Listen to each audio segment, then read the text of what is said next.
Today we're riding every single rail line in Singapore. That's all the MRTs, all the LRTs, and a couple others too. And we'll be doing it all in one contiguous trip, starting here at Riviera on the far end of the Punggol LRT. And on the way I'll tell you a little bit about every single line.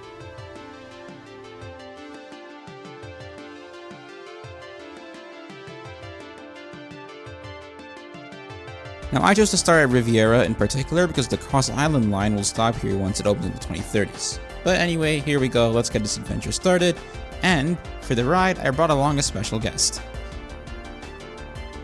The Punggol line is the newest of the 3 LRT lines across the island. If you're unfamiliar with Singapore, you might be a little bit confused, but out here the term LRT is used for a rather unusual solution to last mile transit, small people movers that connect the central MRT station in a particular town center to lots of dense development spread across the area. As far as local transit goes, it's definitely unique. Think of it as an elevated busway that just happens to be on rails. And as you might guess from the name, the central MRT station that this line feeds into is Punggol. Let's head downstairs now to the first of the 6 MRT lines on our trip, the Northeast line. This one is unique among the 6 existing lines in that it's the only one that's powered by overhead wire, not third rail. We'll talk more about the line later because now we're only taking it one stop to go to Sengkang to get to the second of the 3 LRTs. And coming upstairs to the Sengkang LRT station, this one uses the same exact rolling stock as the Punggol LRT, namely the Crystal Mover. And these ones actually ride pretty smoothly. We're going around the West Loop, and we'll re-emerge back at Sengkang on the opposite platform. Now the LRT model in Singapore has drawn some criticism, and it's definitely not a popular solution. It does pose accessibility challenges, especially when compared to normal buses, but at least the 2 that we've seen so far seem to work pretty well. At least when compared to... Now I am calling this trip a speedrun, but only really in spirit. I didn't have a stopwatch running, and it was riding all the lines, not visiting all the stations. I will show how long it took as we go though. And maybe if you can find a faster route that goes to all the lines, let me know. So here we are, let's get on to the Northeast line once again. Now the plans for this line actually go back to the 1980s, when the original 2 lines, the North-South and East-West line, were still being constructed, but it didn't really get going until the new millennium after development in the Northeast actually opened. And it began service in 2003. Very soon after this video's release, a new stop will be added after Punggol, called Punggol Coast. I got off a few stops later at Serangoon, where we will transfer to the Circle line. This is one of the stops on the northern end of the Circle line that got super busy and dense following the line's opening, and it seems that a lot of riders change at this station.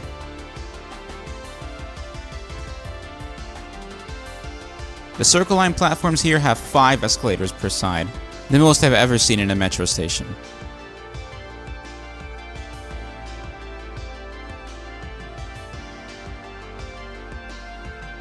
But anyway, let's board the Circle line.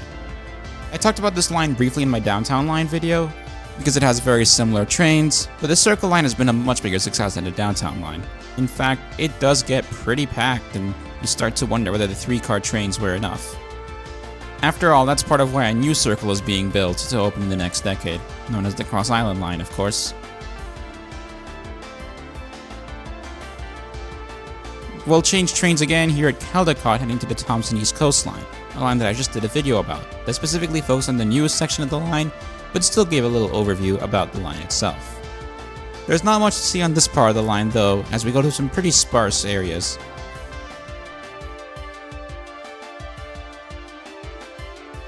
But where we end up is somewhere pretty important in Singapore. It's Woodlands, where you will transfer to the North-South line, but also has a major bus interchange, where I actually took a bus a couple days before making this video.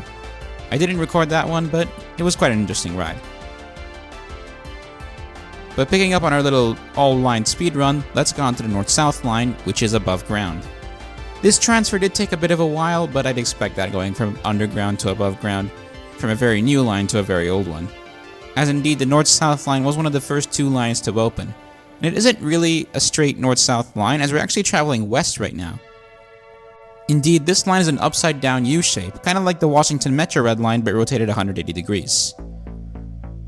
The trains on this line and the East-West line are not driverless, and they're also the only 2 lines that have elevated sections.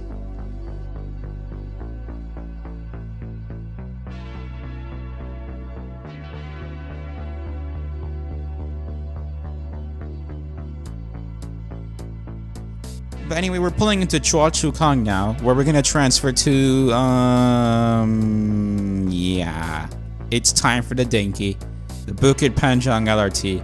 The original LRT. The one that everybody loves to clown. The Punggol and Sengkang LRTs are actually pretty good compared to this one, but the Bukit Panjang LRT has been full of problems. Though for all its fault, at least it connects to 2 separate MRT lines and not just one. But yeah, riding this line was quite an adventure. The train was a little bit wobbly, but to be fair, there are works going on to improve it, though we'll always have that legacy as the dinky.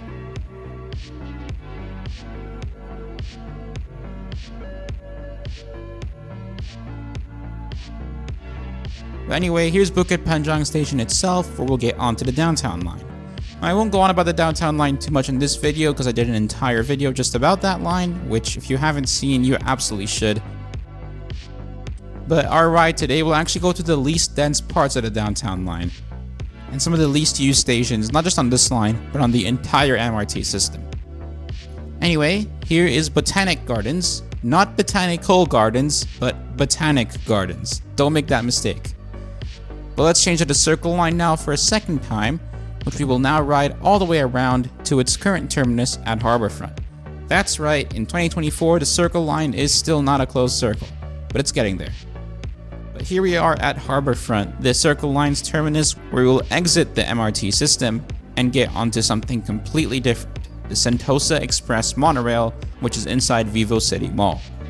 Despite not being part of the MRT system, I still was able to pay for the Sentosa Express with my bank card, so that was pretty convenient.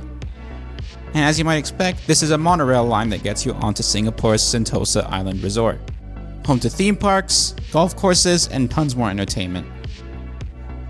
Now I could just ride this monorail one stop down and turn back because I am in speedrun mode after all, but in the words of Adam Chase, let's go to the beach, let's go get away. That's right, the last station on this line is called Beach. The monorail is a little bit slow, but I come to expect that of this type of transit mode in general, and it was powered by Hitachi's technology.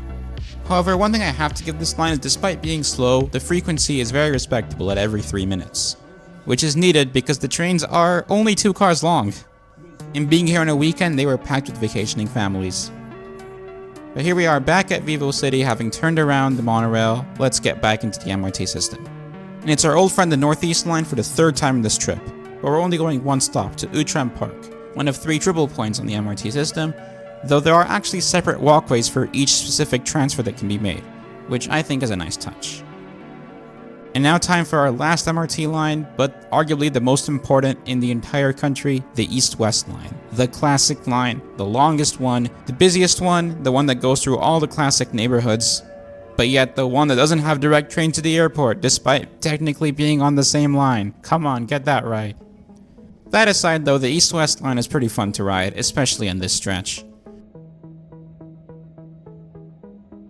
And here we are at Tanah Merah. Let's cross platforms now to get to the Changi Airport shuttle, which despite being cross-platform is not a timed transfer, which means you might have to wait a few minutes before you get moving.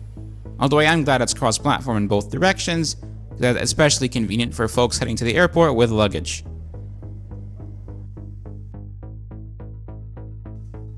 And speaking of the airport, there is one final line to check out before we can truly say we've ridden every rail line in Singapore.